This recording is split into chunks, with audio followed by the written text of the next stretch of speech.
नमस्कार, स्वागत है आप सबका हल्ला बोल टीवी में। मैं नियति कश्यप। एआईएमआईएम के राष्ट्रीय अध्यक्ष ओवैसी ने मंगलवार 24 सितंबर को किशनगंज से अपनी सीमांचल न्याय यात्रा का आगाज किया। यात्रा की शुरुआत के मौके पर उन्होंने महागठबंधन और राष्ट्रीय जनता दल नेता तेजस्वी यादव पर तीखा हमला बोला है और साफ कहा है कि वे किसी भी तरह का समझौता दबाव में आकर नहीं करेंगे।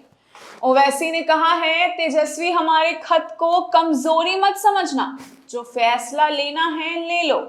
चुनाव के बाद मम्मी डैडी से मत कहना कि कोई बैट बॉल लेकर भाग गया। उनकी यह टिप्पणी सीधे तौर पर लालू प्रसाद यादव और राबड़ी देवी पर तंज के रूप में देखी गई है। ओवैसी ने आगे कहा है कि बिहार की जनता अच्छी तरह देख रही है कि भाजपा की बी टीम कौन है। उन्होंने महागठबंधन पर आरोप लगाया है कि वह केवल सत्ता पाने और बनाए रखने की राजनीति कर रही है, जबकि असली मुद्दों से ध्यान भटका रही है। ओवैसी ने कहा है कि सीमांचल का इलाका वर्षों से उपेक्षित रहा है। यहाँ के लोगों को आज भी शिक्षा, स्वास्थ्य, सड़क, बिजली, रोजगार और बाढ़ नियंत्रण जैसे मूलभूत सुविधाओं के लिए संघर्ष करना पड़ता है। उन्होंने कहा है कि उनकी पार्टी एआईएमआईएम इस क्षेत्र की आवाज को विधानसभा और संसद तक पहुंचाने के लिए लगातार काम कर रही है। यह यात्रा सीमांचल के विकास की मांग को और मजबूत करने के लिए है। उन्होंने कहा है कि दिल्ली और पटना की सरकारें सीमांचल को हमेशा नजरअंदाज करती रही है। यही वजह है कि यहाँ गरीबी और पलायन लगातार बढ़ रहा है। ओवैसी ने कहा है कि जो सरकार जनता की समस्याओं का समाधान नहीं कर सकती, उसे सत्ता में बने रहने का हक नहीं है।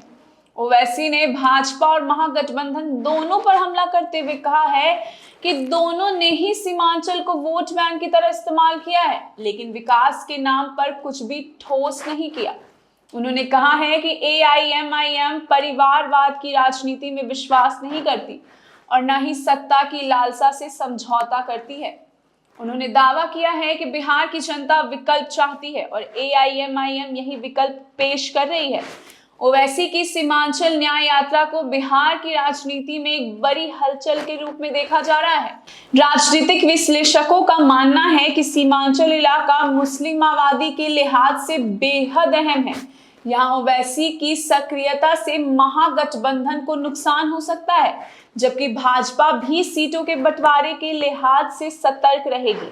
2020 के विधानसभा चुनावों में एआईएमआईएम ने सीमांचल की कुछ सीटों पर अच्छा प्रदर्शन किया था, जिससे उनकी पकड़ यहाँ मजबूत हुई। इस बार ओवैसी ने और आक्रामक रुख अपनाया है। ओवैसी के इस बयान और सीमांचल न्याय यात्रा की शुरुआत ने बिहार की सियासत में नए समीकरण पैदा कर दिए हैं। तेजस्वी यादव पर सीधा हमला कर उन्होंने साफ कर दिया है कि वे अपनी स्वतंत्र राजनीति जारी रखेंगे और महागठबंधन के साथ किसी समझौते के मूड में नहीं है। आने वाले चुनावों में सीमांचल न्याय यात्रा का असर कितना बड़ा होगा, ये देखना काफी दिलचस्प होगा।